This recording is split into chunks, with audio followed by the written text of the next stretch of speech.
Vocês, membros da igreja, bem como nossos convidados e visitantes e internautas também, como é bom ter vocês conosco. Esperamos que aí onde vocês estão tenham, como nós aqui, um culto abençoador e abençoado. Portanto, sejam muito bem-vindos, uma noite especial para vocês, e desde já convidamos todos vocês para que amanhã e também quarta-feira estejamos todos juntos. Nós temos berçário hoje. Se as crianças quiserem ir para o berçário, trabalho infantil, está lá à disposição do ministério de vocês. Convido você para ficar em pé e dar aquele abraço gostoso em quem está ao seu lado. Em nome da nossa igreja, faça isso. Procure alguém agora.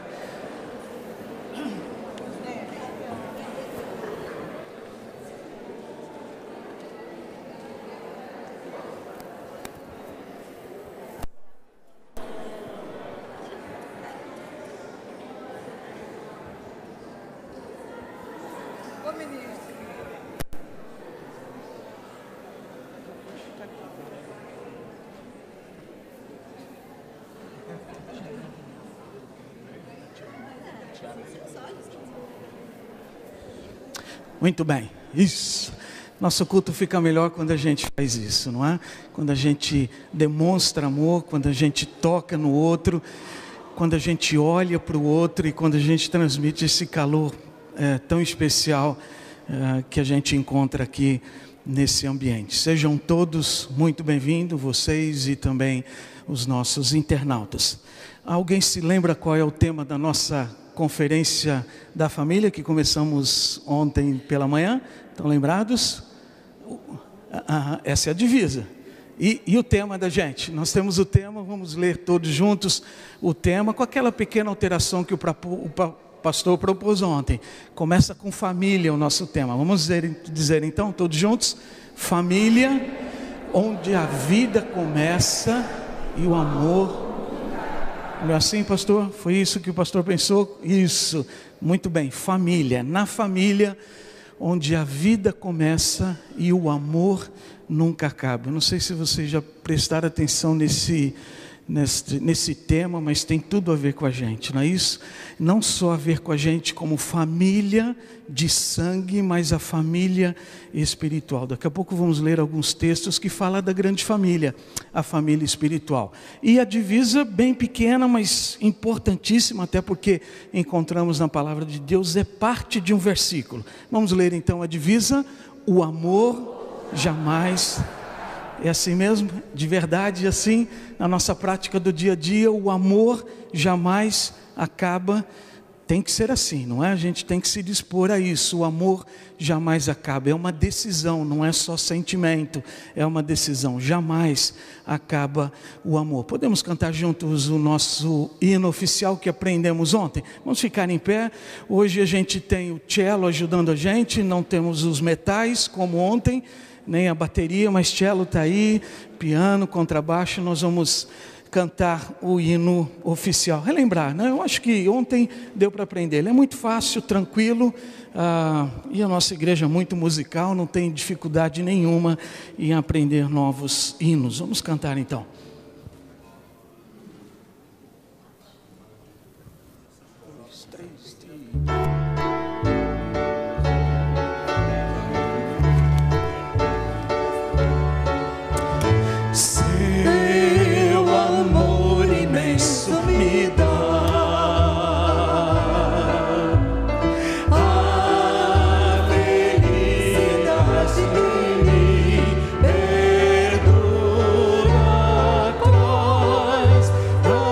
Esperança ao meu coração, paciente aguardo o regresso seu, com fé dissipo todo o meu mal, sustentando-me para prosseguir sua.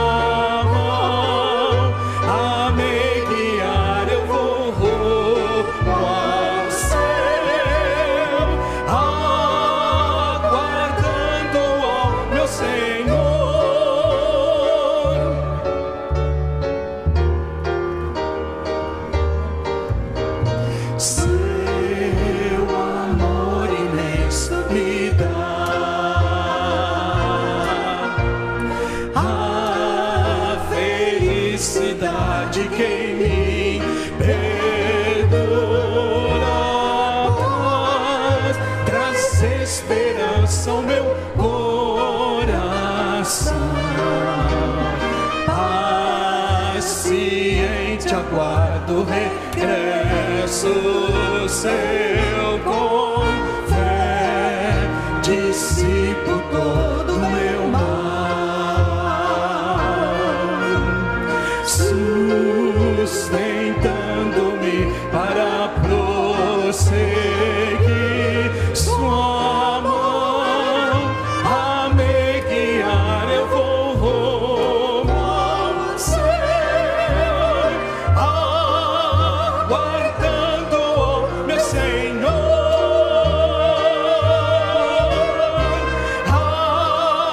aguardando o meu Senhor.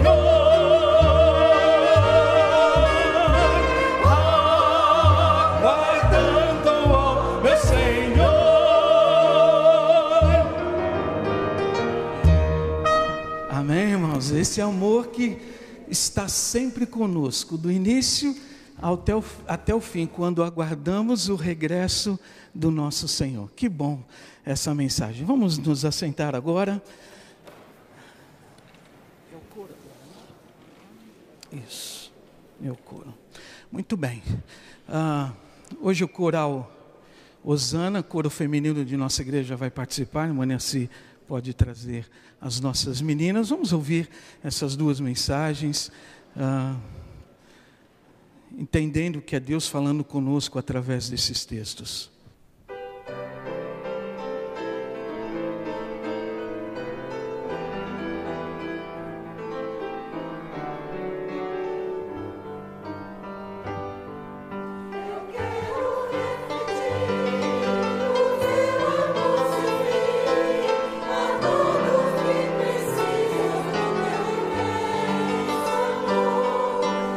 Desejo me tornar, direção de tuas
versículos bíblicos e entre eles nós vamos ler uma estrofe de um hino. Não vamos cantá-lo, vamos apenas ler essa estrofe. Assim diz a palavra de Deus e também essa estrofe do hino. Vamos ler juntos. Deus é aquele que faz todas as coisas e todas as coisas são para a sua glória. Ele quis que muitos partilhassem de sua glória. Vejam como é grande o amor que o Pai nos concedeu, sermos chamados filhos de Deus, o que de fato somos. Tudo é belo em derredor, com amor no lar. A beleza em cada flor, com amor no lar. Este amor promove a paz, toda mágoa e dor desfaz. Luz, saúde e gozo traz, sempre o amor no lar. E ainda, o plano imutável de Deus sempre foi nos adotar para a sua própria família, trazendo-nos a si mesmo por meio de Jesus Cristo. E isso lhe trouxe grande prazer. Fazemos parte de uma grande família, família de Deus, e poderia dizer a família da primeira igreja batista do Rio de Janeiro. Essa é uma bênção que Deus dá a cada um de nós. Vamos interceder pelas nossas famílias, por nós, pelos nossos relacionamentos aqui na igreja. Vou chamar a Tati Cordeiro, vou chamar também a Bruna, duas jovens. E o meu pedido a vocês, agora nesse culto, porque no culto de amanhã vai ser diferente, talvez eu chame os pais de vocês, mas no culto de hoje, vocês vão estar orando pelos pais. Na posição de filhas, vocês têm muito a pedir ao Senhor pelos pais, não é isso? E também pelo relacionamento na nossa igreja, que este amor que a gente leu, que a gente cantou agora, seja um amor verdadeiro nos nossos relacionamentos. Deus, a gente quer começar te agradecendo pelos pais que o Senhor nos deu, Pai. Muitos aqui talvez não os tenham mais com eles, Pai, mas a gente te agradece mesmo assim. Deus, obrigada porque o Senhor nos deu uma família, Pai, uma família que não é perfeita, Deus, mas que a gente sabe que é presente do Senhor, Pai. Obrigada pelos pais de cada um, pelo pai, pela mãe, Deus, por aqueles que muitas vezes fazem esse papel também, Pai. Obrigada porque o Senhor tem cuidado da gente, Deus, obrigada porque os nossos pais são reflexo, Deus, do amor do Senhor por nós, Pai. Obrigada porque o Senhor os deu para cuidar, Deus, para estar perto, Pai, para estar em casa, Pai. E a gente quer te pedir, Deus, que os nossos pais possam ser cada dia mais parecidos com o Senhor, Deus, que eles possam cuidar e amar a gente como o Senhor faz com a gente também, Pai. Ajuda a gente a retribuir todo esse amor também, Deus, no dia a dia, Deus, dentro de casa, onde eu acredito que é o lugar mais difícil, Pai. É o lugar onde a gente tem intimidade com as pessoas, Deus, um lugar onde a gente está à vontade, Pai. Mas a nossa oração é que o Senhor mesmo nos ajude, Pai, a sermos mais parecidos com o Senhor, Deus, e assim amar mais a nossa família, Deus, cuidar mais daqueles que moram com a gente, Pai. E é no nome de Jesus que nós oramos, amém. Deus, muito obrigada por esse momento, muito obrigada porque temos essa programação em nossa igreja, Senhor, de pararmos durante alguns dias e refletirmos sobre família, Deus. Nós queremos te agradecer pela família que tu nos plantaste. Cada um aqui vem de uma família e cremos na tua soberania em nos colocar nestas famílias, Senhor. E por isso nós te agradecemos, Senhor. Queremos agora interceder especialmente pelos nossos pais, Senhor. E como a Tati já colocou, agradecer, Senhor, porque o Senhor deu para nós, pais e mães, em especial a mim e a Tati, pais e mães que nos ensinaram a te amar, Deus, e isso é motivo de agradecimento, Senhor. Nós pedimos por aqueles em que os pais não são convertidos, Deus, pedimos que o Senhor dê a essas pessoas, Senhor, persistência em oração, em amor, e que o amor que eles têm por Ti sirva de exemplo para que seus pais possam também se render a Ti, Senhor. Te pedimos por aqueles que desempenham o papel de pai e mãe, seja avó, tio, Senhor, que eles também possam sentir o grande privilégio que é educar crianças, jovens e outras pessoas nos teus caminhos. Senhor, te pedimos por nós que somos filhos, que o Senhor nos ajude a honrar nossos pais, Deus, em obediência, em respeito. Senhor, às vezes é difícil para a gente que é filho respeitar, dar satisfação, mas cremos que essa foi a hierarquia que o Senhor colocou, Deus, e que nós, enquanto filhos, precisamos respeitar e honrar os nossos pais, Senhor. Nos ajude a amá-los, a entendê-los, a cuidar deles, Senhor. Sejam nós filhos jovens ou filhos mais velhos, mas cada um aqui, Senhor, que ainda tem seu pai e sua mãe por perto, Senhor, que saiba honrar, cuidar, dar amor, dar carinho, dar atenção. Senhor, obrigada pelo privilégio de termos uma família, não só uma família biológica, Senhor, mas também uma família de fé, Senhor, como é a Primeira Igreja Batista, Senhor. Que o Senhor também nos ensine, Deus, a cuidar daqueles novos que estão chegando, que possamos servir de pais e mães espirituais para aqueles que chegam ao Teu reino, para aqueles que se achegam à Tua casa. Essa é a nossa oração, pedindo que o Senhor continue falando aos nossos corações. Em nome de Jesus, amém.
E também é casa de pregação. Não é verdade? Que bom ouvir esses acordes preciosos. Como os irmãos sabem, hoje nós temos como nosso orador o pastor Carlos César Pef Novaes. Pastor Carlos César Pef Novaes, vou pedir que ele venha para cá. É aqui que ele vai falar, né? É aqui? Nossa. Ele é pastor da Igreja Batista, a Igreja Batista Barão da Taquara, já há 18 anos. Só teve ministérios longos até agora, poucos e longos. Saiu do seminário em 83 e foi pastorear a primeira Igreja Batista de Inhaúma, onde ficou 10 anos, sucedendo a um longo ministério, que era o pastor Valfrido Monteiro, que ficou lá 45. Depois ele foi para Primeira de Teresópolis, ficou lá 5 anos, sucedendo também a um longo pastorado do pastor Emiron Ferreira, que ficou 50? 35? 35. Pensei que era mais. E depois ele veio, há 18 anos, está na Igreja Batista do Barão do Taquara, sucedendo a um outro longo pastorado também, que foi do pastor Davi Malta, que os irmãos sabem, né? Faleceu recentemente, pouco tempo. É casado com a irmã Jussara, hoje médica. Quando eu conheci ela era só estudante. E eles têm 2 filhas, a mais velha, a maior das quais, a primeira das quais, está aqui conosco e se chama Luísa. Pedi a Luísa que fique de pé. Ela não parece a mãe, não. Ela parece, misturou bem, né? Você e a tá bom. Deus abençoe a Luísa. Bom vê-la também, junto aí na companhia do pastor. Vamos ouvi-lo. Antes vamos orar. Senhor Deus, aqui está o teu servo, a quem pedimos que abençoes nesta hora com a tua presença e com a tua inspiração. Dá-lhe a tua palavra e a palavra certa, com a qual se dirija aos nossos corações nesta noite. Abençoa cada família que está aqui, cada pessoa que está aqui, que cada um de nós seja alcançado pela tua palavra e com os ensinamentos que ela nos traz. É a nossa oração, em nome do Senhor Jesus. Amém. Amém. Obrigado, Rosário. Tá bom. Gente querida, é sempre bom estar aqui. Já estive aqui algumas vezes na época do ministério. Alô, está funcionando? Não? Vai ligar? Agora deu? Estão ouvindo? Já está funcionando? Então vamos no que está funcionando. Tá. Quer na mão? Deixa eu segurar na mão. Bem, eu dizia que já estive aqui algumas vezes. E é sempre a mesma e boa alegria estar aqui nesta igreja, de uma presença tão marcante, não só na história da nossa denominação, como na história do próprio Evangelho no Brasil. Muito obrigado pelo privilégio, viu, pastor João, e é bom revê-lo também juntamente com o PEG. Nós estamos falando de família, não é? De lar, de família. E como família sempre começa com casamento, eu hoje resolvi fazer algumas reflexões sobre casamento com vocês. Qual é o episódio nos evangelhos mais famoso sobre casamento que você conhece? Me digam, qual é? As bodas de Caná. Onde é que está isso? Sabe onde está? Qual é o evangelho? João, capítulo 2, de 1 a 11. Vamos ler isso? Você está aí com a sua Bíblia, eu não sei se o texto também aparece ali na tela, mas se você estiver com sua Bíblia, abra a sua Bíblia ou baixe a sua Bíblia, porque hoje a gente pode ler ou baixar a Bíblia aí no seu celular. João capítulo 2. Nós vamos ler do verso 1 ao verso 11.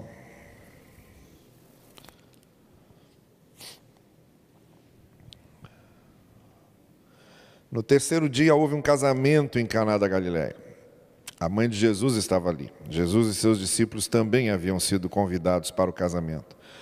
Tendo acabado o vinho, a mãe de Jesus lhe disse: eles não têm mais vinho. Respondeu Jesus: que temos nós em comum, mulher? A minha hora ainda não chegou. Sua mãe disse aos serviçais: façam tudo o que ele lhes mandar. Ali perto havia 6 potes de pedra, do tipo usado pelos judeus para as purificações cerimoniais. Em cada pote cabia entre 80 a 120 litros. Disse Jesus aos serviçais: encham os potes com água. E os encheram até a borda.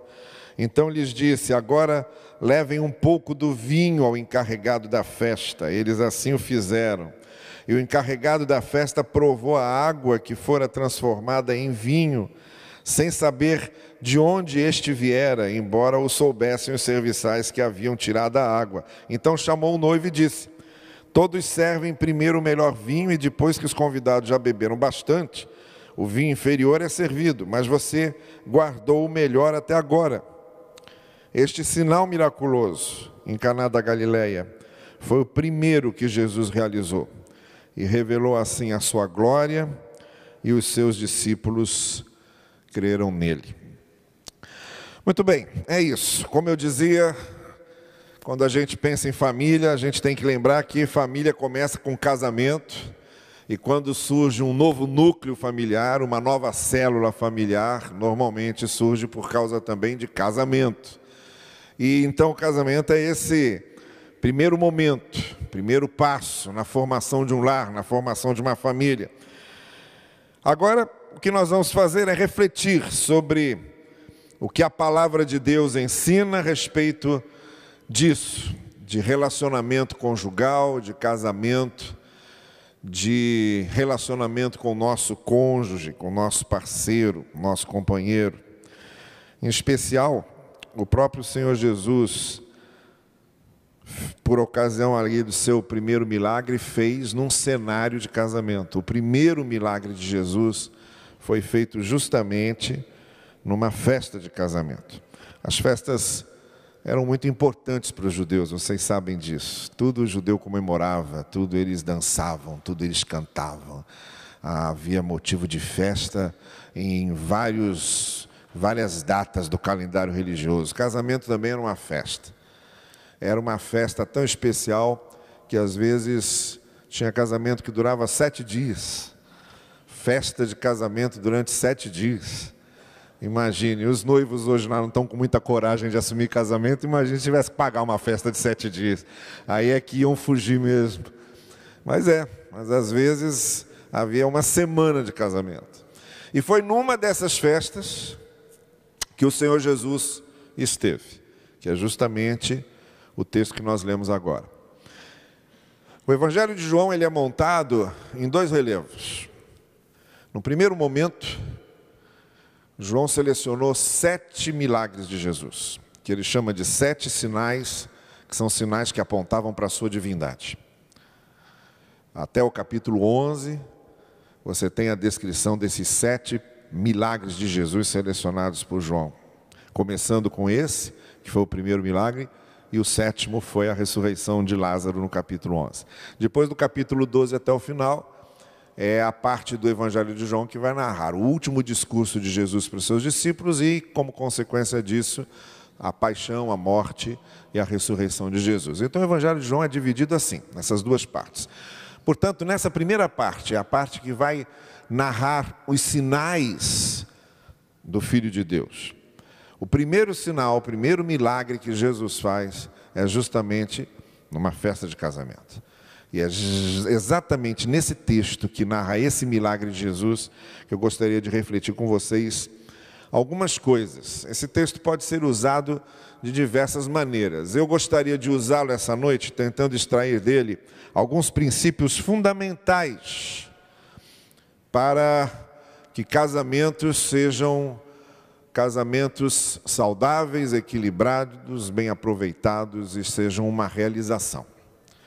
E há alguns princípios que não podem ser desprezados e que nós encontramos aqui nesse texto. Primeiro princípio, o princípio do relacionamento.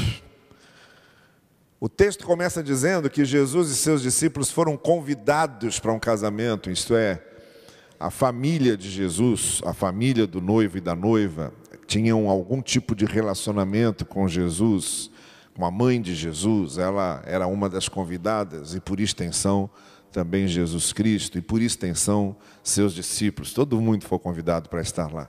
Havia um relacionamento entre eles. É claro que aqui o texto não está falando diretamente do relacionamento dos noivos, mas fala de um relacionamento especial aqui dos noivos com Jesus. E eu gostaria de tirar isso aqui como uma espécie de sinal dessa parte importantíssima do casamento, que é a questão do relacionamento. Jesus não era um essênio, nem seus discípulos. O que eram os essênios? Os essênios eram um grupo, uma seita judaica, que se retiravam do convívio da sociedade e tinham uma vida ascética, tipo um mosteiro, tipo uma vida de monge. Esses eram os essênios. Jesus não era um essênio. A gente sabe que ele se retirava às vezes para orar sozinho, ia para o deserto, subia ao monte para se distanciar um pouco da multidão, para ter os seus momentos de exclusividade com Deus. Mas, por outro lado, ele frequentava, sim, as atividades sociais do seu tempo, como, por exemplo, esse casamento. Então, ele não era um monge. Ele tinha relacionamentos. A gente encontra no Evangelho alguns momentos em que pessoas resolvem seguir Jesus e ficam tão gratas com o que aconteceu a elas que normalmente oferecem refeições. Foi o que aconteceu com Mateus, logo depois da sua conversão, convida Jesus e oferece uma refeição para Jesus em sua casa. Há um outro fariseu chamado Simão, que queria conversar com Jesus, dialogar teologia com ele, então chama Jesus para participar de uma refeição em sua casa. Há uma outra pessoa que se chamava Zaqueu, que tem um encontro com Jesus em cima ali de uma figueira em que ele estava, e aí quando ele desce, Jesus Cristo toma a iniciativa de se oferecer para ir à sua casa, e é quando a gente sabe então que Zaqueu aproveita e leva Jesus Cristo para também uma refeição na sua casa. Talvez daí tenha surgido o costume de algumas ovelhas sempre convidarem o pastor para participarem de refeições em sua casa. Bem, o fato é que Jesus mantinha esse tipo de relacionamento com as pessoas. Ele era uma pessoa sociável. Estava participando sempre dos momentos importantes da vida das pessoas. Bem, o que eu quero tirar daqui é que o relacionamento é extremamente importante. Pelo simples fato de que quem busca casamento não está buscando outra coisa senão relacionamento. Para que é que as pessoas se casam? As pessoas se casam para se relacionarem. Por isso, e é exatamente por esse ponto, que tem tanta gente frustrada com o casamento. Porque casou-se para se relacionar e não está conseguindo se relacionar. Casou-se para ter relacionamento, mas são duas pessoas morando debaixo do mesmo teto, ou duas pessoas dormindo numa mesma cama, mas não possuem relacionamento. Nós, como seres gregários que gostamos de nos comunicar e de nos relacionar, nós temos essa necessidade intrínseca, profunda, que vem da própria imagem de Deus em nós. O Senhor é trino, Deus Pai, Filho e Espírito Santo. Ele é um ser de relacionamento. E essa imagem de Deus relacional, ela está gravada na gente, ela está gravada no nosso ser. Então, o casamento é esse momento em que nós temos a oportunidade do relacionamento mais profundo e abrangente que alguém pode ter na vida. Por exemplo, eu saí de casa com 18 anos. Estou casado há 30. Com certeza, Jussara, hoje, minha esposa, me conhece muito melhor do que minha mãe. Porque eu já convivo com Jussara há mais tempo do que convivi com minha mãe.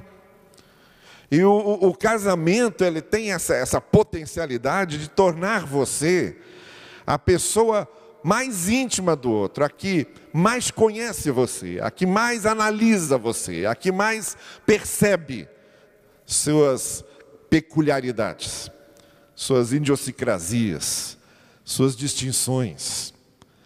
Bom, então casamento é relacionamento. Agora, presta atenção no detalhe. O texto começa dizendo que a mãe de Jesus estava lá. Eu sei que era a mãe de Jesus, mas eu quero fazer uma referência indireta aí. Quando a gente se casa, a gente não se casa só com a pessoa que a gente está se casando. De alguma forma, a gente se casa com a família. Se casa com a mãe do noivo, com a mãe da noiva, e vai tudo junto, não é? Eu sei que no anedotário popular, por exemplo, a figura da sogra é uma figura sempre muito desgastada, né? O pessoal faz muita piada sobre sogra. Eu mesmo ouvi uma semana passada que eu achei ótimo. Eu costumo dizer para minha sogra que eu vou construir uma casa redonda para ela não pedir um cantinho para ficar lá. Mas na semana passada eu ouvi a respeito de uma menina que chegou para o pai e disse: pai, eu vou me casar com um rapaz que não é crente. Vou casar com ele. E ele não crê no inferno, então porque ele não crê no inferno, ele não vê necessidade de crer em Cristo. Porque se ele não crê na condenação, ele acha que ele não precisa de salvação.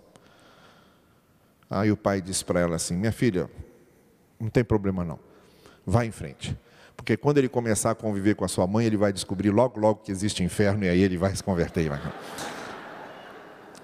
Bom, então existe um anedotário enorme, não é? E expressivo sobre sogra. Mas olha, deixa eu dizer uma coisa. Casamento é relacionamento com a família toda. Casamento é relacionamento com a família toda. Então é necessário que nós estejamos muito conscientes desse princípio do relacionamento. É preciso que o marido e que a esposa estejam muito conscientes de que eles estão casados para se relacionarem. E relacionamento significa respeito, relacionamento significa diálogo. Você não tem como adivinhar o que o outro está pensando se você não conversa. O outro não tem condições de adivinhar o que você está sentindo se você não conversa. Então é essa a questão. Eu lembro uma vez que eu estava fazendo um casamento e eu disse exatamente isso. Eu estava dizendo para os noivos na minha mensagem de casamento, olha, vocês precisam se respeitar muito, dialogar muito, fazer muito sexo. Eu tinha dito isso lá. Aí depois na saída eu estava me despedindo da congregação, aí vieram duas pessoas idosas, dois senhorinhos mesmo, já avançados em idade. Aí ela passou por mim e falou assim, pastor, o senhor disse que eram 3 coisas mesmo, quais eram? Eu falei que era muito respeito, muita conversa e muito sexo. Ela virou para ele e falou, eu não falei que era isso, né? Mas é isso, não adianta, o que eu quero dizer é o seguinte, não adianta ter muito sexo se não tem muita conversa, porque inclusive uma coisa para ser bastante prazerosa depende da outra. É necessário que haja um respeito profundo, que um e outro se vejam como criaturas criadas à imagem de Deus e se respeitem com toda a dignidade que o ser humano merece. Um casamento onde não há respeito, ou onde a gente perde o respeito nas pequenas coisas, a tendência é perdermos o respeito também nas grandes coisas com o correr do tempo. Então a questão do relacionamento é fundamental. O princípio do relacionamento é o primeiro princípio de um casamento. O segundo princípio que a gente encontra nesse texto é o princípio da oportunidade. Então, em primeiro lugar, quem se casa está buscando relacionamento. Agora, em segundo lugar, quem se casa deve planejar o momento mais adequado para se casar. O momento em que haja, no mínimo, maturidade dos dois, para que isso aconteça. E por que é que eu estou dizendo isso? Porque o texto nos diz que quando Maria foi dizer a Jesus que estava faltando vinho, e parece que Maria estava aflita com isso, porque numa festa que era praticamente o coração do casamento, faltar elementos que agradassem os convidados era uma falta de respeito com os convidados. Principalmente nessas festas que duravam muito. Se as pessoas iam preparadas para festejar 3, 4 dias, tinha que ter tudo sempre com muita sobra. E faltar alguma coisa poderia ser interpretado como falta de respeito com os convidados. E Maria parece que se afligiu com isso. Se afligiu. Ela, pelo que tudo indica, era amiga da família. E não queria que pensassem mal da família, do pai do noivo, da mãe da noiva. Então, por isso, movida por essa aflição interior, ela vai a Jesus Cristo e tenta solucionar o problema, apresenta o problema a Ele. E Jesus responde para ela dizendo, ainda não chegou a minha hora. Essa expressão, a minha hora, no Evangelho de João, ela aparece em outros textos, mas sempre com a mesma finalidade, apontando para a morte de Jesus. É como se Jesus dissesse, olha, não vamos precipitar as coisas. Porque à medida em que Jesus foi realizando seus prodígios, ele ia atraindo mais atenção sobre ele. E Jesus não queria precipitar a sua morte. Porque Jesus sabia, quanto mais atenção chamada sobre ele, mais rapidamente haveria revolta com aquilo que ele ensinava.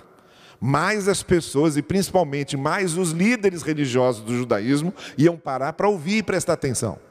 E quando ouvissem e prestassem atenção, Jesus sabia, não vão gostar, porque normalmente líderes religiosos muito ligados à institucionalização da fé não gostam do que Jesus ensina.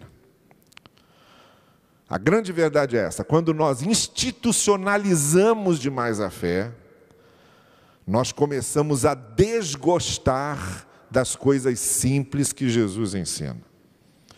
E Jesus sabia que quando os líderes religiosos, muito especialmente os fariseus e os mestres da lei, que haviam institucionalizado a fé sobremaneira, iam começar a ficar incomodados com as coisas simples que ele ensinava. Então ele não queria chamar tanta atenção para ele antes do tempo. No Evangelho de Marcos existe o que a gente chama de o segredo messiânico. Jesus fazia um milagre e pedia que a pessoa não contasse a ninguém. Não diga a ninguém. Qual era o propósito? Não quero chamar muito a atenção sobre o que eu estou dizendo agora, porque eu ainda tenho um ministério pela frente. Era isso que Jesus estava dizendo agora a ela. A minha hora ainda não chegou. Vamos com calma. Vamos com discrição. Jesus tinha o senso da oportunidade. E é esse princípio que eu quero dizer, olha, porque Jesus tinha consciência da oportunidade certa das coisas. Pessoas que estão precisando, querendo se casar, devem planejar fazê-lo no tempo certo. Não devem precipitar as coisas. Essa postura de Jesus, ela sugere que, além do planejamento do nível do cronos, ou da cronologia, nós devemos também fazer um planejamento no nível do kairos. São duas palavras gregas usadas no Novo Testamento para tempo, mas com funções diferentes. O cronos se refere a esse tempo cronológico, ontem, hoje, amanhã, tempo de calendário. O kairos se refere à oportunidade, à qualidade do tempo, ao tempo adequado, que nem sempre é medido pelo calendário.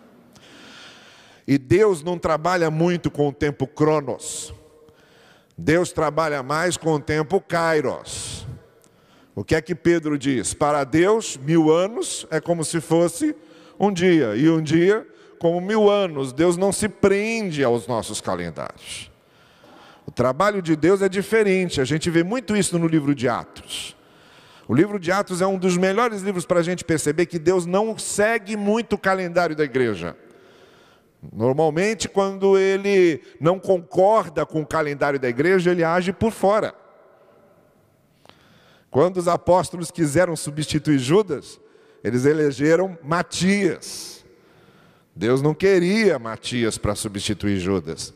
Deus queria Paulo. O 12º apóstolo seria Paulo. Então ele vai por fora e chama Paulo, coisa que a igreja não fez e não entendeu. A igreja elege aqueles homens que eram para cuidar das viúvas. Lembram disso? Que a gente chama dos primeiros diáconos, mas não aparece a palavra diácono ali. Eram pessoas que foram separadas para cuidar de um problema específico, entre eles Filipe. A gente vira 2 páginas da Bíblia e está Filipe já fora daquele contexto evangelizando, com outro ministério diferente daquele.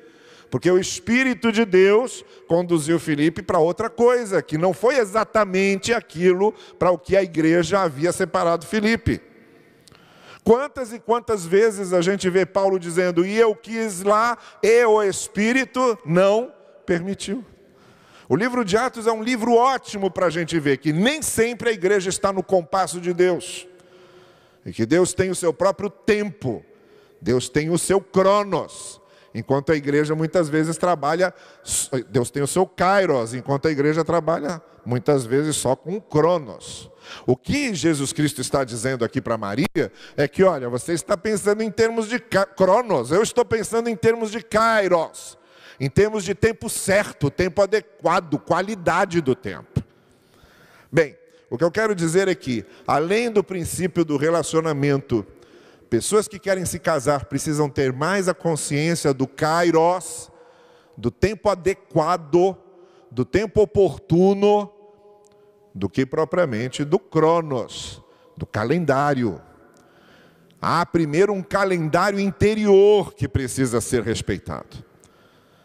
Ninguém conseguirá fazer um casamento equilibrado e saudável se casar na imaturidade. Imaturos não fazem bom casamento. 2 imaturidades juntas será um desastre. Quando eu falo em maturidade, eu lembro sempre da minha filha Laura, mais nova. Criança tem uma imaturidade imensa, a gente sabe disso. Uma vez Laura me telefonou, ligou para o meu celular, eu estava dirigindo, ela falou: pai, eu tenho uma notícia ruim e uma boa para te contar. Aí eu disse para ela: fala logo, porque eu estou dirigindo. Ela falou: olha, a notícia ruim é que eu fiz prova de matemática, errei tudo, não acertei nada, acho que eu tirei 0 naquela prova. Eu falei: tá bem, qual é a boa? A notícia boa é que a professora estava saindo da escola, veio um ladrão, assaltou a professora, levou todas as provas com o carro. Aí eu falei para ela: minha filha, você está se alegrando com o assalto da sua professora? Ela falou: papai, bênção de Deus, porque agora ela vai ter que dar outra prova, e eu vou poder estudar mais. Olha, então tá bem, tá certo, que uma menina de 11, 12 anos, como ela tinha nessa época, tem essa ideia de como Deus faz as coisas, a gente até entende. O que a gente não entende é que muito marmanjo na fé continue imaturo na sua maneira de ver Deus. Então a maturidade é extremamente importante para o casamento. É o tempo adequado, o tempo oportuno. Eu tenho uma pena enorme quando eu vejo jovenzinhos totalmente despreparados, precipitando as coisas e se casando no afoitamento. E a gente já antevê as grandes questões que vão surgir ali. Então, casamento é coisa extremamente séria. Então, há esse princípio do relacionamento, há esse princípio da oportunidade. Em terceiro lugar, há o princípio da submissão. Isto é, quem se casa deve aceitar a autoridade de Jesus Cristo como Senhor. Porque aí, quando o Senhor Jesus diz isso para Maria, ela se volta para os empregados, para os serviçais. Vejam que Maria tinha certo trânsito naquela casa. Mais uma vez a gente comprova que ela era íntima daquela família. Ela tinha um trânsito ali, né? Conhecia os serviçais. Ela vira para os serviçais e diz: façam tudo o que ele mandar. E nessas palavras de Maria, a gente encontra esse princípio importantíssimo para que um casamento seja um casamento abençoado. Submissão ao senhorio de Jesus Cristo. Pessoas que se casam têm que estar preparadas para fazerem tudo o que Ele mandar. Agora, como é que a gente sabe o que Jesus está mandando? Pelo conhecimento da palavra, não tem outro jeito. Se quisermos conhecer o que Jesus quer de nós, a única maneira que temos é de conhecer a palavra. Conhecer a palavra de Deus é o veículo que temos para conhecer a vontade de Deus. Um casal, para saber o que Deus quer do seu casamento, como deve ser o casamento, é necessário que tenham um lugar muito especial no estudo da palavra. Eu digo isso porque nós estamos vivendo hoje momentos dramáticos de desprezo à palavra. É o momento em que podemos ter Bíblias da maneira... Eu fico comparando os dias de hoje com os dias, por exemplo, em que Paulo escrevia as cartas dele, em que esses evangelistas escreviam. Gente, não era fácil.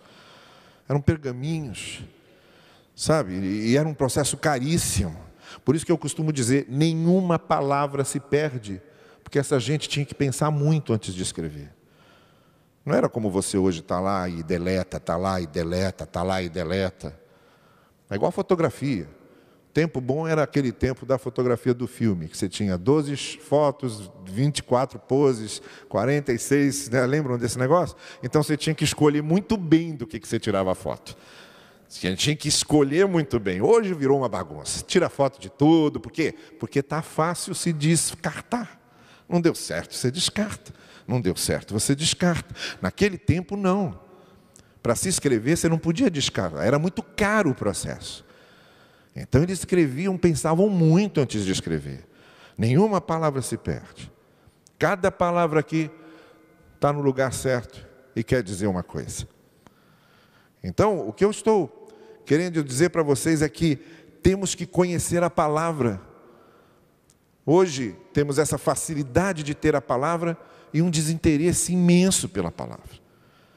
A grande maioria lê uma vez ou outra, a grande maioria mesmo lê no culto de domingo. A grande maioria mesmo tem acesso à palavra de Deus nos cultos de domingo. Uma outra parte tem um acesso amigável com a palavra durante a semana, mas uma raríssima parte para realmente estudar a palavra de modo sistemático, metodológico e profundo. Mas a única maneira que temos de conhecer a palavra é através de um estudo sistemático, metodológico e profundo. A Bíblia você não coloca debaixo do travesseiro, pedindo para Deus durante a noite passar os princípios da Bíblia pelo travesseiro para a sua cabeça enquanto você dorme. Não acontece. Não vai acontecer isso. Para conhecer a Bíblia é preciso estudar a Bíblia. E se nós quisermos ter princípios que orientem nossa vida pessoal... estamos falando de casamento, então deixa eu aproveitar e dizer uma coisa aqui. Não existe príncipe encantado. E nem princesa encantada. Sinto muito. Não tem só uma pessoa separada para você. O mundo tem 7 bilhões de pessoas. Não existe só uma pessoa separada para você. Claro que não. Isso é romantismo. E não vai cair do céu. É você que vai escolher. Agora, se não vai aparecer essa única pessoa, a responsabilidade da escolha é sua. E em cima de que você vai fazer essa escolha? Dos princípios da palavra. Dos princípios da palavra. Há coisas que precisam ser observadas e que têm a ver com a palavra. Então o conhecimento da palavra é importantíssimo até para você fazer suas escolhas naquilo que é mais fundamental na sua vida. Por isso, Maria disse, façam o que ele disser. A submissão à autoridade do Senhor e a autoridade da sua palavra é fundamental para que um casamento seja abençoado. Em qualquer momento do casamento, se você já está casado há muito tempo e ainda não experimentou o que é um casamento regido pelos princípios da palavra, nunca é tarde para começar e para experimentar agora. Nunca é tarde para transformar o seu casamento e transformar o seu lar num altar de Deus. E num lugar em que a palavra de Deus seja conhecida e vivida. O quarto princípio, são 5, nós estamos chegando ao final. O quarto princípio é o princípio da participação. Então veja, o princípio do relacionamento é o primeiro princípio. Quem casa está querendo se relacionar, então o relacionamento é muito importante. O segundo princípio é o princípio da oportunidade. Quem casa tem que saber qual é o momento adequado, o momento certo. O terceiro princípio é o da submissão. Quem casa precisa se submeter ao senhorio de Jesus. O quarto princípio é o princípio da participação. Quem se casa deve entender que cada um precisa fazer a sua parte na preservação do casamento. Vejam que o milagre de Jesus aqui não foi feito só por Jesus. Esse Senhor Jesus que podia transformar água em vinho, ele podia dizer também, vem para cá pote, vem para cá água. Podia, o Deus que fez o mundo ex nihilo, do nada, tem poder para tudo. Mas ele não fez isso, porque depois que Deus criou o ser humano, o que Deus faz é sempre em parceria com o ser humano, percebem isso? Até para fazer os seus milagres, o Senhor usa a parceria do ser humano. E aqui é um exemplo disso. O que o ser humano pode fazer, percebam, o que eles podiam fazer, Jesus deixou eles fazerem. Podem encher as talhas, os potes, então encham. Não vou encher para vocês não, encham. Vocês podem levar os potes até o encarregado? Levem. Está pesado? Leve. Não vou fazer isso por você não. Agora, transformar água em vinho vocês conseguem? Não, então deixa comigo. Deixa comigo. Mas o que vocês podem fazer é com vocês. O que compete a vocês fazerem é com vocês. Eu, quando faço casamentos, eu costumo dizer, olha, quem está fazendo esse casamento de vocês aqui, não é essa assinatura aqui nesse termo de casamento, não. Nem essa cerimônia. Nem são essas testemunhas. Isso aqui acabou, vai cada um para o seu lado. Vocês é que vão sair daqui e viver juntos. Quem vai fazer o casamento de vocês são vocês. São as escolhas de vocês. São as decisões de vocês. É nesse sentido que eu estou dizendo que o princípio, aqui é o princípio da participação. Marido e esposa precisam saber qual é o lugar que ocupam, qual é o papel que ocupam, qual é a sua função ali, qual é a sua parte. É preciso que nós estejamos preparados para fazer a nossa parte. Agora eu quero chamar a atenção para vocês de uma coisa. Aqueles potes que Jesus pediu para encherem com água, diz o texto, eram potes que eram usados nos rituais de purificação. Porque os judeus tinham muitos rituais de purificação em água, lavavam mãos, lavavam pés. Vocês sabem isso, os fariseus chegaram até a reclamar de uma vez em que não viram os discípulos lavarem suas mãos. Então os judeus tinham muitos rituais de purificação com água. Aqueles potes eram usados para rituais assim. E eles foram usados por Jesus para fazer um milagre ali. É importantíssimo que no casamento nós saibamos usar esses rituais que estão ao nosso alcance. Participar de cultos. Estar vinculado a uma igreja. Porque são esses potes desses rituais que Deus usa para facilitar as coisas. É claro, é óbvio. Por favor, o Nelson Rodrigues dizia que o profeta é aquele que consegue ver o óbvio. É óbvio que é muito mais fácil criar um filho nos princípios do Evangelho se você cria numa igreja. Onde é que você quer que seu filho conheça os princípios do Evangelho? Num baile funk? Num auditório de show? Num grupo de amigos das pessoas mais desvairadas? Onde é que você acha que seu filho vai aprender com mais facilidade os princípios do Evangelho? É nos potes, nos rituais da purificação. É ali que ele vai crescer ouvindo. Deus vai usando isso. Vai usando isso para transformar a água em vinho. Então é necessário que pais, você que tem filhos, que quer ter seus filhos, conscientize-se disso. É claro que eles vão aprender muito mais sobre a palavra e sobre o Evangelho. É no ambiente em que a palavra e o Evangelho são ensinados. Então não espere que seus filhos valorizem o que você não valoriza. Se você não valoriza a igreja, tenha certeza que seus filhos não valorizarão a igreja. Então é preciso que os pais também façam a sua parte. Os pais também têm um lugar aí, ocupam um lugar aí importantíssimo, para que seus filhos cresçam conhecendo a palavra. E por fim, o quinto e último princípio, que é o princípio da progressão. Então, quem se casa, nós dissemos, se casa porque busca relacionamento, é o princípio do relacionamento. Dissemos também que quem se casa deve planejar o momento adequado, é o princípio da oportunidade. Dissemos também que quem se casa deve aceitar a autoridade de Jesus Cristo como Senhor, é o princípio da submissão. Dissemos que quem se casa precisa conhecer o princípio da participação, porque precisa estar pronto para fazer a sua parte. E finalmente, quem se casa deve estar pronto para se tornar cada vez melhor, a fim de que tenha um casamento cada vez melhor, como aconteceu com aquele vinho. O melhor vinho é o que foi servido por Jesus. Quando Jesus transforma a água em vinho, Ele transforma no melhor.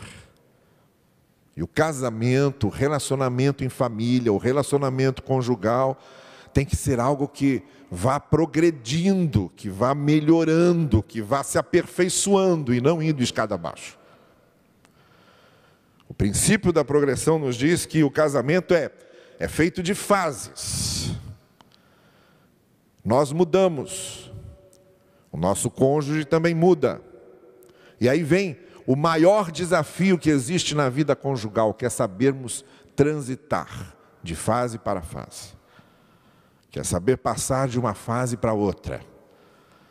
E ir progredindo, ir aperfeiçoando, ir aprofundando, ir fazendo com que o relacionamento seja cada vez melhor como o vinho. Agora, quero chamar a sua atenção para o final do texto.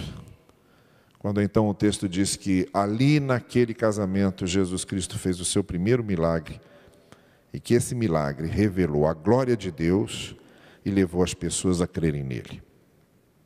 O que eu quero dizer para você essa noite é que lugar maravilhoso é esse lar, que lugar maravilhoso é esse casamento, onde o Senhor manifesta a sua glória e onde as pessoas vão confiando cada vez mais nele, vão crendo cada vez mais nele. O lar dos servos do Senhor deve ser esse ambiente onde, apesar das nossas falhas, das nossas limitações, dos nossos erros, dos nossos tropeços, e são muitos, na vida conjugal são muitos, por isso que perdão é tão importante. Perdão é importantíssimo no casamento. Benjamin Franklin costumava dizer: abra bem os olhos antes de se casar e mantenha-os meio fechados depois. Porque é preciso saber perdoar, compreender, passar por cima, entender, esquecer. Perdão é importantíssimo para o aperfeiçoamento da relação, por causa dos nossos erros. Mas apesar de todas as nossas imperfeições, o lar, o casamento é esse lugar onde a glória do Senhor pode se manifestar e, ao mesmo tempo, podemos ir confiando cada vez mais na sua graça. Podemos ir aprendendo cada vez mais na sua graça. Jesus Cristo fez com que aquela festa de Caná não fosse interrompida. Percebeu isso? A festa ia acabar.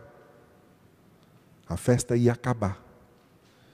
E aí Jesus transformou água em vinho e a festa continua.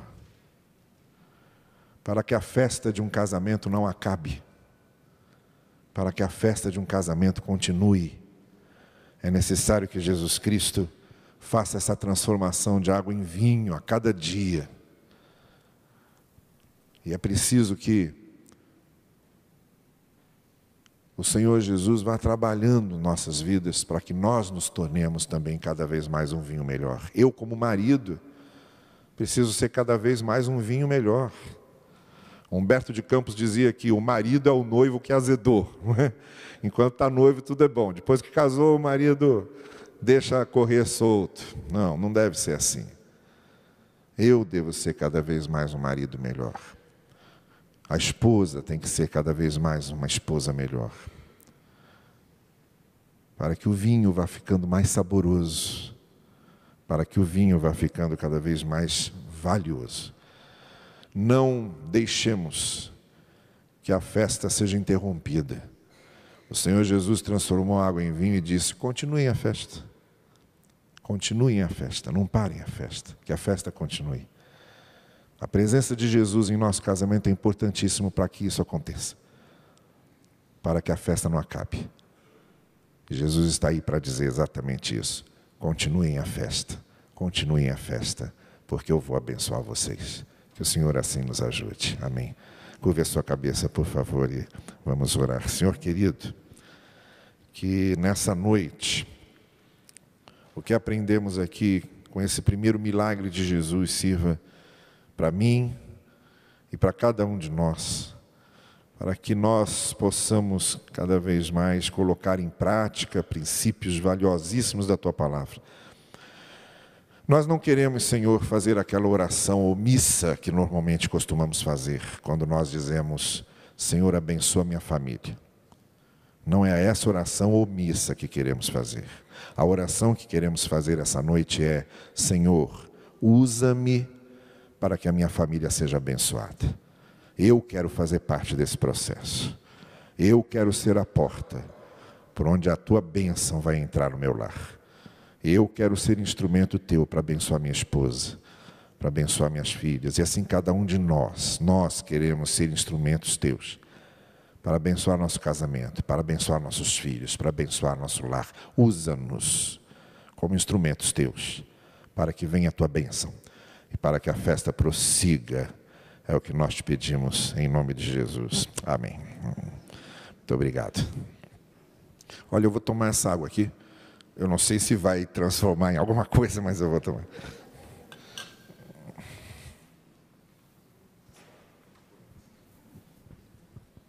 Vai transformar em vinho. Que maravilha, irmãos, ouvirmos a palavra do Senhor. Obrigado, pastor Carlos Novaes, por ter aceitado o nosso convite e aqui estado nesta noite. Que o Senhor possa continuar abençoando a sua vida, a sua família, seu casamento, seu ministério, enfim. Quantos nos visitam nesta noite? Gostaríamos de apresentá-los nesta hora, né? Agradecer a sua presença aqui. Fique de pé, você que nos dá a honra da sua visita. Temos ali uma irmã, muito obrigado. Temos ali um casal, muito obrigado também, Deus abençoe. Que bom, lá atrás também, muito obrigado. E é você mesmo que nos visita, mas não quis ficar de pé, não tem problema. A gente agradece mesmo assim a sua vinda à casa do Senhor nesta noite. E o convidamos a retornar, sabe quando? Amanhã, que horas? 19 horas, lá tem o lanche. Se você tiver com fome, pode chegar e dirigir-se diretamente à lancharia, a lanchonete improvisada. Se você não precisar do lanche, não tem problema, pode vir direto para cá. 7h30 da noite, nós começamos o nosso culto. E ó, 8h35, 8h40, beleza, né? Terminando já. Então nós vamos cantar pela última vez, obreiro? Hein? Isso, vamos cantar pela última vez o hino oficial, hein? Pela última vez hoje, exatamente. Amanhã a gente canta de novo. Vamos ficar de pé e vamos cantar então, e depois estaremos orando e encerrando o nosso culto.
Dissipo todo meu mal.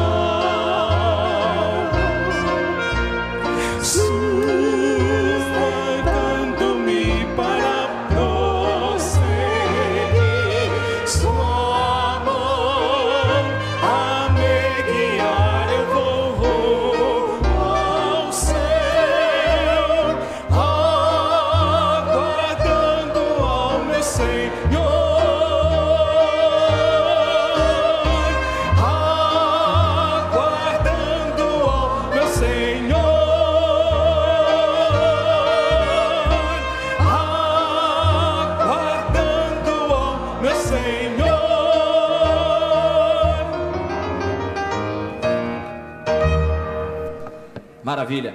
Amanhã vai estar melhor ainda, porque depois desse ensaio todo, né, de ontem e de hoje, irmã Maria Gomes vai nos despedir com uma palavra final de oração. Vamos orar, acompanhando. Cada dia Deus melhora. Deus melhora. Senhor nosso Deus, nosso Pai, graça te damos, ó Deus. Mais um dia na tua presença, graça te damos pela tão grande salvação de teu amado Filho Jesus. Graça te damos, Senhor, por cada vida que tu trouxeste até aqui. Graça te damos, Senhor nosso Deus, porque tu é o único que transforma a água em vinho e faz sinais e maravilha e continua fazendo até o dia da tua volta para buscar a tua igreja.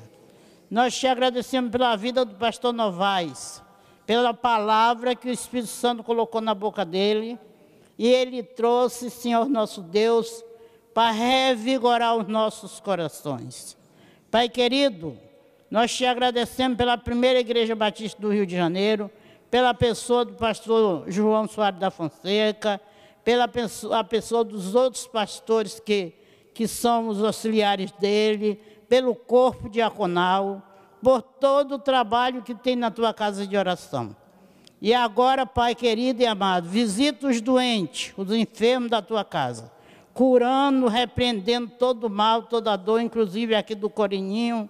Repreende esta dor do ombro do teu filho, que ele disse que vai tocar no aniversário da igreja, mas em nome de Jesus, pelos olhos da fé, ele vai tocar antes, que ele vai ficar bom dessa dor, como o Senhor está me curando, o Senhor vai curar ele também, porque essa dor é maligna, mas só Jesus pode fazer, curar, libertar, porque Jesus é o médico dos médicos.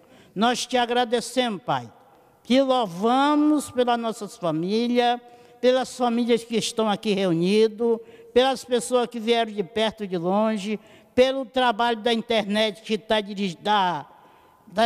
distribuindo para o povo assistir o Congresso da Família.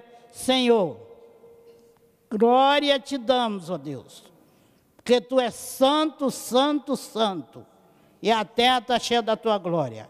Nós te louvamos e bendizemos o teu santo nome, que só tu tem poder para fazer sinais e maravilhas na vida daquele que crê.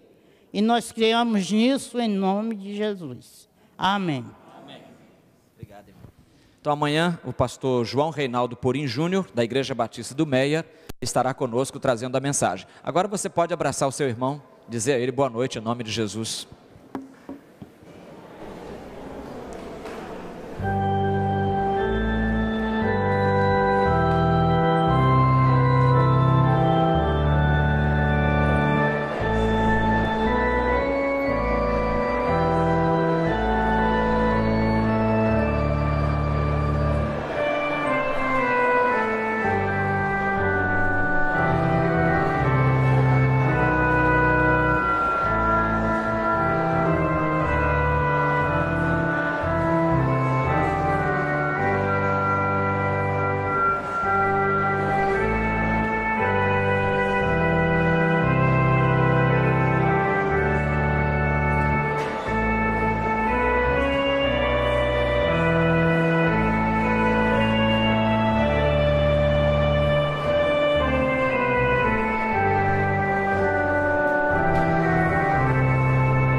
Música